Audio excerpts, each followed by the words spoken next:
It's 2020, and all the filmmakers, instead of asking how to tell the best story, they're asking us, which gimbal should I get? That's why we decided to make this video, because every single day, all sorts of people slide into our DMs asking, which gimbal should I get? What is the cheapest gimbal? Which is the best performer? Oh my god, I heard this gimbal has a lot of issues. Maybe I should get this one instead of this gimbal. And this is gonna be the most valuable video you will watch in 2020. I promise you that. And yes, it did sound like a course right now, but I promise you it's not. Welcome to the ultimate gimbal buying guide of 2020.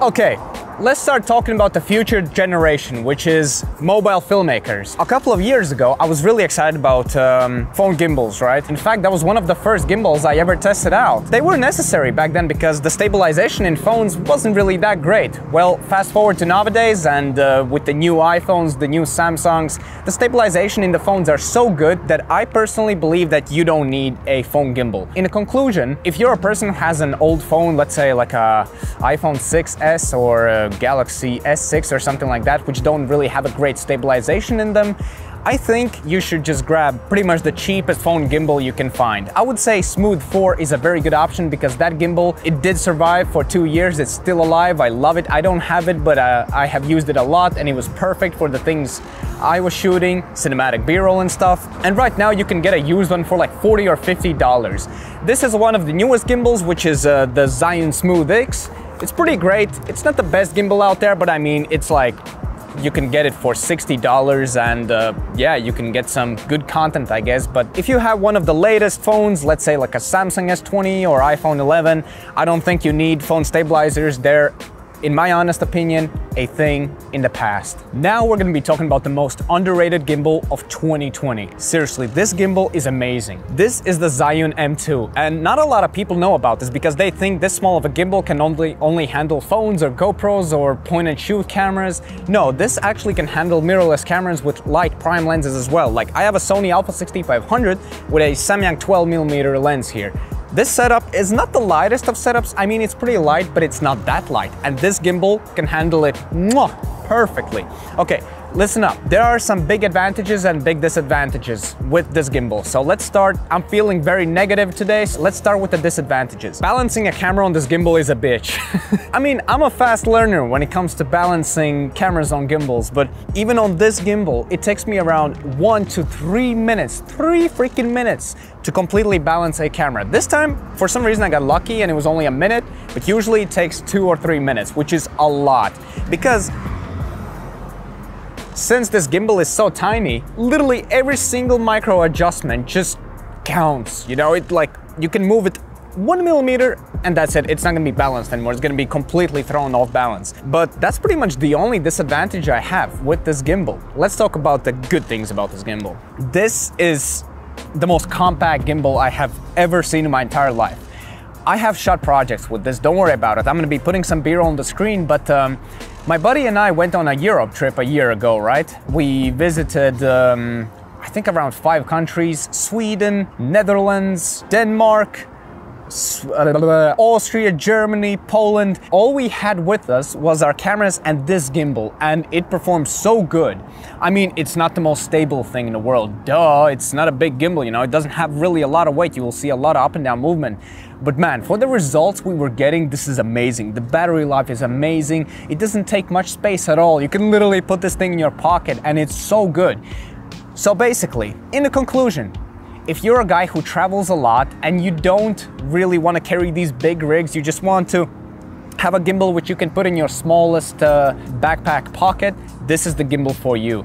If you shoot with Sony Alpha cameras and light prime lenses like the Samyang 12, Sony 35, Sigma 16, or even Sony 85mm, this will be able to handle it, and it's amazing. We love it, and actually, I'm soon probably gonna be also taking this little gimbal on projects because I want to spice things up and I don't want to really work with those big gimbals anymore, so I just want to feel that nostalgia. But yeah, this gimbal is amazing and I would recommend you to check this out because right now, I literally a couple of days ago saw one guy on a Facebook group selling this for $130. $130, are you kidding me? A new one costs already like $250, which is cheap, but $130, bro, grab this shit right now. this is a gimbal you've probably seen me with the most, the Gimbal S. Okay, first things first, let's get out of the way the most important information. Don't look at Gimbal Lab. Gimbal Lab is a thing in the past. Only look at Gimbal S because of the stronger motors and a nicer, solid feel to it, right? Listen, this gimbal has been, whoo!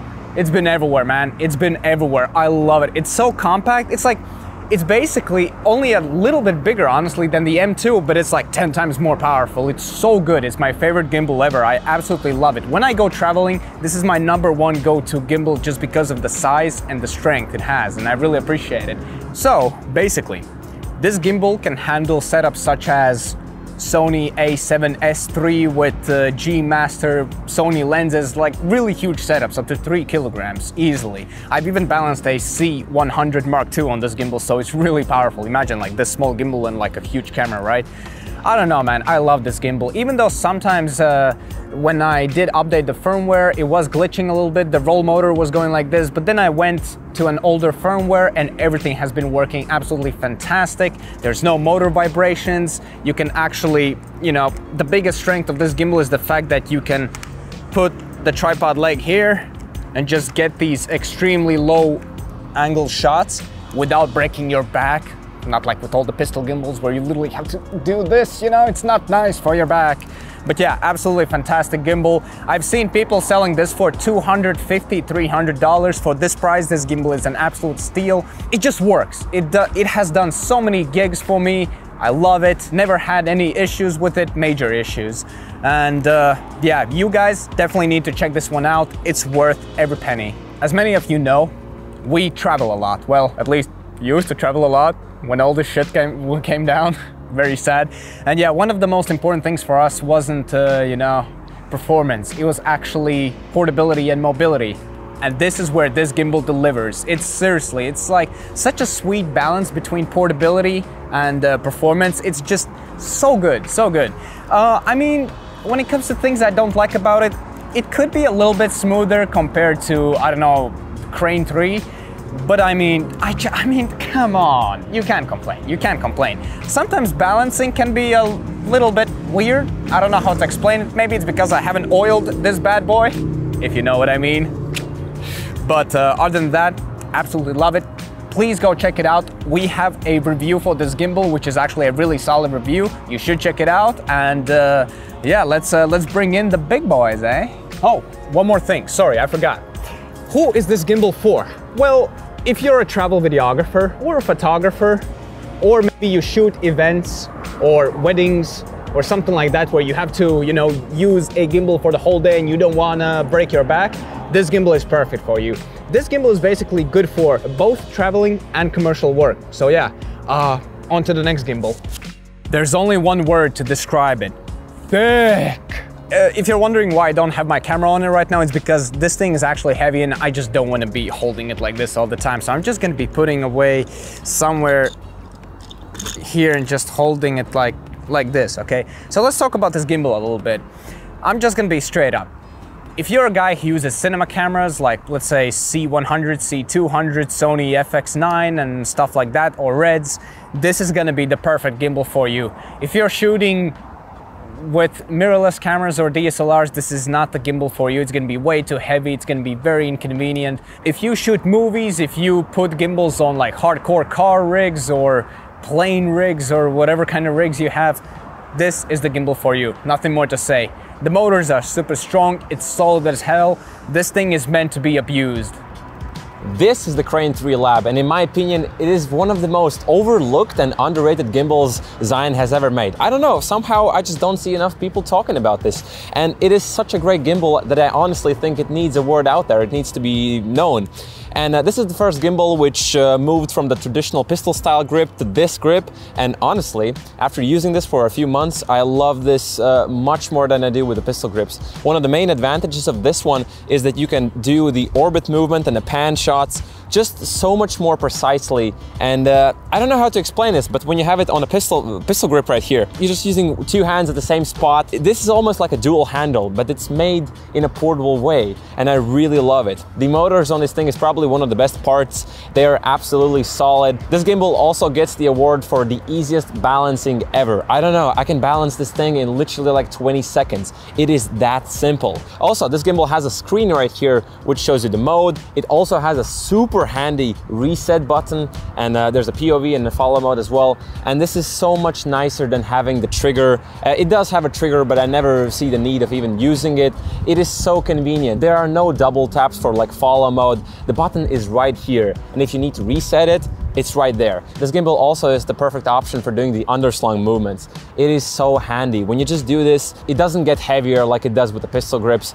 You can use one hand. I sometimes even use a couple of fingers to just do these low shots. It is so enjoyable. And honestly, this gimbal is probably the perfect balance between the Weebill S and something a little bit more heavier. So, I have traveled with this gimbal, and honestly, it's been a little bit of an issue. If you are a backpacker, it's definitely a little bit too big. Sometimes there is some issues with like putting it in a bag. But if you do travel with like suitcase and you're shooting like on spot, not really moving around that much, changing locations, it is absolutely the perfect choice. And yes, this still is my gimbal of choice when shooting commercial work or when doing sometimes traveling, but I do prefer Weebill S in those type of situations.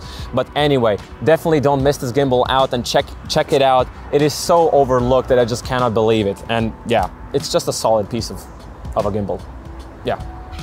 One of the drawbacks that the Crane 3 Lab has, I forgot to mention, is that the battery doesn't last as long as it does with the rest of the Zion gimbals. It's just sometimes like randomly almost like dies off, but just keep it charged. Like before a shoot, you definitely need to charge it. And yeah, other than that, I love this gimbal.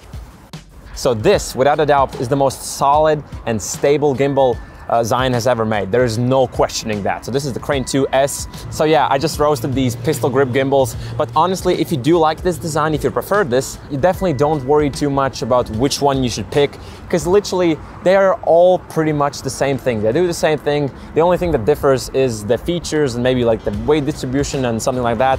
But overall, you really need to just look at the price, which has the best price, and if it does support the right payload. The motors on this thing are absolutely solid. I don't know. You don't even need to worry that much about your Ninja Walk. This thing is just absolutely stable and solid, and you're gonna love it, trust me. Back to roasting these pistol grip gimbals, one of the reasons I don't like this design that much is because the joystick is right here, and I'm used to holding this gimbal like up here, so I have like a good distance between my hands, and sometimes I'm still pressing on the joystick, and sometimes like when you're in follow mode, it does tilt a little bit, but obviously that could be just me. A downside of this gimbal is definitely, it's a little bit weird to adjust it. Not on these axes, this is fine, but when you need to like adjust it up and down, this knob is probably one of the most unergonomic things out there, and the Crane 3 Lab definitely balances a little bit better, but you just can't beat the motors on this thing. They are just absolutely A+ solid. And if you're shooting commercial work, forget traveling with this gimbal because it is definitely too heavy. So who is this gimbal for? Definitely not for traveling. We're definitely never gonna be using this when we travel because it's just too damn heavy and too damn big. But we're definitely gonna use this for all the commercial work. This and the Crane 3 Lab probably, we're gonna switch between the two because it is just that solid and we love it. And if you do corporate work, there's no questioning, just get this and it's gonna be good. If you are still not sure which gimbal to buy, I put all the reviews we made for different gimbals in the description below. You guys know that we don't really like to talk about tech, we much rather show examples, for example work we've shot over the last years with specific gimbals and gear. Yeah, you can just go in the description, check out the full reviews we made for different gimbals, and yeah, hopefully that's gonna help you make up your mind on which gimbal to get. Anyway, hopefully you guys enjoyed this video and you know the drill. Peace out.